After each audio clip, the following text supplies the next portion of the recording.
Pega num baralho e atire para o ar. Quando essas cartas caírem no chão, elas estarão espalhadas de forma aleatória. Agora, imagina repetir essa experiência milhares de vezes.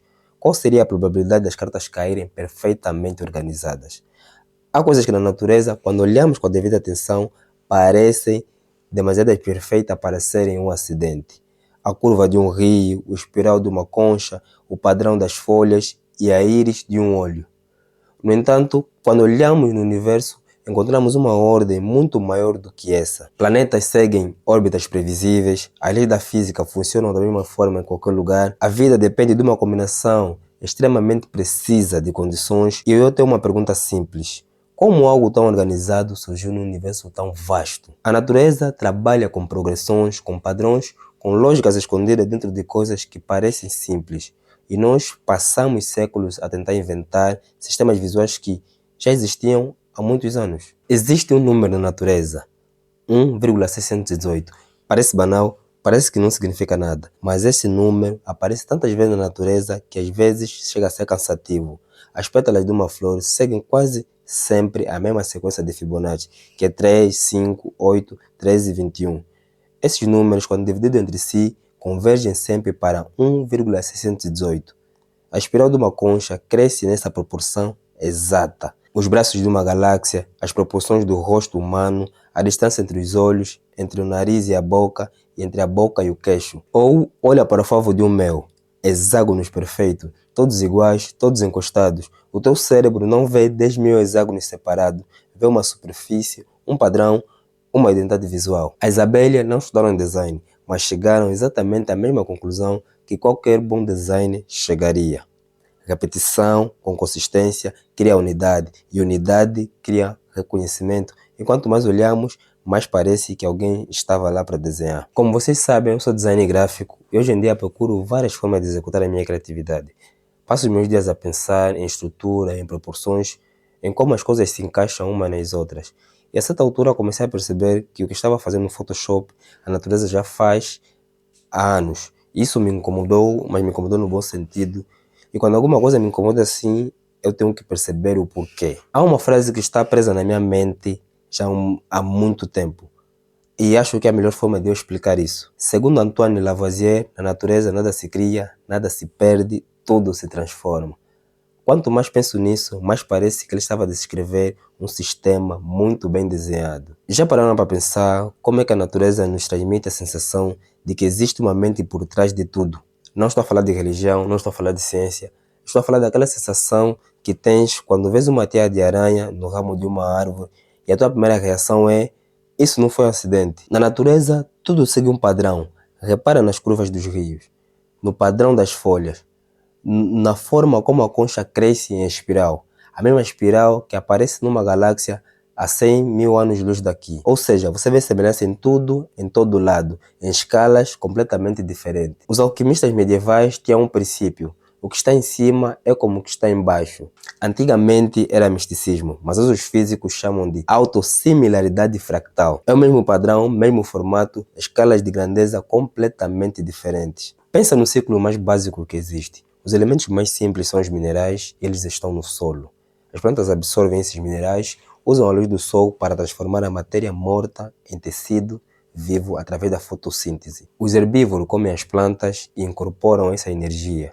Os carnívoros comem os herbívoros e assim chega o topo da cadeia. E quando morremos, todos nós, bactérias e fungos, decompõem a mesma matéria, devolvem os nutrientes ao solo em forma de minerais e o ciclo se reinicia. Nada se perde, tudo regressa, o início e o fim são o mesmo ponto. Quando vejo isso como um criativo, vejo um sistema fechado, sem desperdício, com uma elegância que nenhum ser humano ainda não conseguiu replicar. Mas o que me faz mesmo parar é o corpo humano.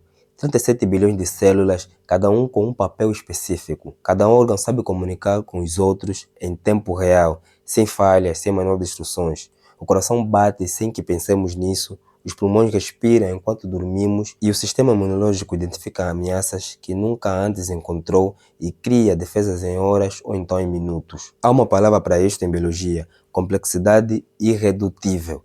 Significa que se retirares uma peça desse sistema, o sistema colapsa. não funciona 90%. O que conseguimos perceber é que esse sistema foi perfeitamente desenhado. E na minha cabeça fica uma reflexão. Se alguém encontrasse um relógio no meio do deserto, não assumiria que o vento montou peça por peça, mas sim assumiria que alguém o fez.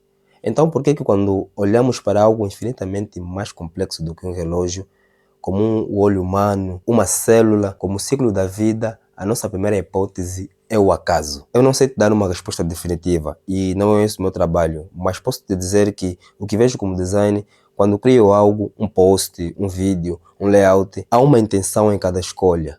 A proporção não é um acidente, a cor não é acidente, o espaçamento não é acidente, e quando olho para a natureza, com esse mesmo olhar, vejo intenção em cada detalhe. A proporção áurea nas pétalas de uma flor, a economia de matérias no osso de um pássaro, a perfeição aerodinâmica de uma barbatana, isso não me parece aleatório, parece autoria. Talvez a resposta para a grande questão não esteja no telescópio, talvez esteja mesmo aqui, na curva de um rio, no padrão de uma folha, no ciclo silencioso que transforma a morte em vida e vida em morte.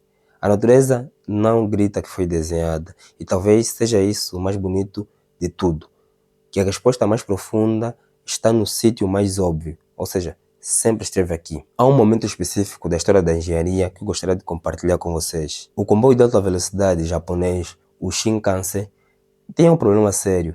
Cada vez que saía de um túnel a 300 km por hora, criava uma onda de pressão tão violenta que se ouvia a quilômetros de distância. Os vizinhos reclamavam, era um problema real, sem solução óbvia. O engenheiro que resolveu isso chama-se Eiji Nakatsu e era um birdwatcher, ou seja, uma pessoa que observa os pássaros como hobby. Lembrou-se do guarda-rios, um pássaro que mergulha do ar para a água a alta velocidade. Dois meios completamente diferentes, quase sem criar ondas. Tudo por causa do seu bico. Aquela forma longa e afiada que divide o meio sem perturbar. E eles redesenharam na frente do comboio com a base nesse bico. O problema desapareceu. O comboio ficou 10% mais rápido e passou a consumir 15% menos de energia. A natureza não estava a resolver o problema do comboio, estava a resolver o problema do pássaro. Mas a solução era exatamente a mesma. E isso acontece mais vezes do que imaginas. Os painéis solares mais eficientes do mundo foram inspirados nas folhas das árvores. O que precisamos fazer para resolver muitos problemas é só ficarmos atentos à natureza. Por exemplo, o pica-pau bate a cabeça contra a madeira dura centenas a milhares de vezes durante o dia. Cada impacto é equivalente a uma pessoa colidir contra a parede a 25 km por hora. E ele não fica tonto, não perde consistência. Sabes o porquê? A língua do pica-pau é 3 vezes maior do que o bico. Ela enrola-se por trás da cabeça, passa entre os músculos, ossos e envolve o cérebro com um cinto biológico. Um amortecedor interno invisível feito exclusivamente para uma coisa. Essa estrutura não serve para cantar, não serve para comer, existe apenas para impedir que o impacto destrua o pássaro por dentro. E é aqui que está o ponto que não aprendi em nenhuma aula. Esse sistema só funciona se estiver completo desde o início. Se faltar uma única parte, o animal morre. Não há versão intermédia que funcione, não há protótipo, ou tudo está certo ao mesmo tempo, ou não funciona no seu todo. Um sistema feito de partes interdependentes que só existe quando todas estão presentes e a funcionar juntas. É como um motor sem um pistão ou um olho sem retina. Sozinha, as peças não servem para nada, juntas dão origem à vida. E quando juntamos tudo isso, o número que aparece em todo lado, os padrões que o cérebro reconhece instintivamente, a engenharia perfeita do pica-pau, chegamos inevitavelmente a uma pergunta. Uma pergunta que qualquer criativo deve fazer pelo menos uma vez. Se uma simples máquina precisa de um projeto e um edifício precisa de um engenheiro, como explicamos um planeta inteiro ajustando até os átomos a funcionar perfeitamente em harmonia? A proporção áurea estava lá antes de qualquer design. Os princípios de Gestalt estavam nas florestas antes de qualquer psicólogo descrever. A engenharia do bico do guarda-rios existia antes de qualquer comboio. Tudo isso parece design. Parece que houve intenção, parece que alguém pensou nisso. A resposta científica diz que não foi seleção natural. As formas que sobreviveram foram as que funcionavam melhor. A espiral da concha não foi desenhada, foi selecionada ao longo de milhões de anos e é exatamente essa pergunta que mudou a forma como eu trabalho hoje. Porque quando percebe que chegaste depois, que a natureza já tinha feito, todo o trabalho de design deixa de ser inventar, porque tudo já existe. E sabes o que mudou em mim quando comecei a perceber tudo isso? Parei de achar que design era sobre originalidade, sobre inventar algo que nunca existiu. E percebi que os melhores designs da história foram, antes de tudo, bons observadores. Observavam a natureza, entenderam as regras que ela usa há anos e aplicaram nas suas ideias. O criador não teve cliente, não teve briefing, não teve prazo de entrega, e mesmo assim criou algo tão incrível e algo com função. Então, esse é um vídeo que eu preparei para vocês. Como eu disse, esse canal é a minha ideia de tirar o que está na minha mente e colocar fora. Então, se gostou desse tipo de conteúdo, se inscreva nesse canal, porque vou abordar mais assuntos sobre esse, mais assuntos filosóficos, mais assuntos que parecem ser simples, mas que na verdade são complexos. Então, me ajuda a fazer esse canal crescer. Então, começa agora. E tamo juntos. Valeu!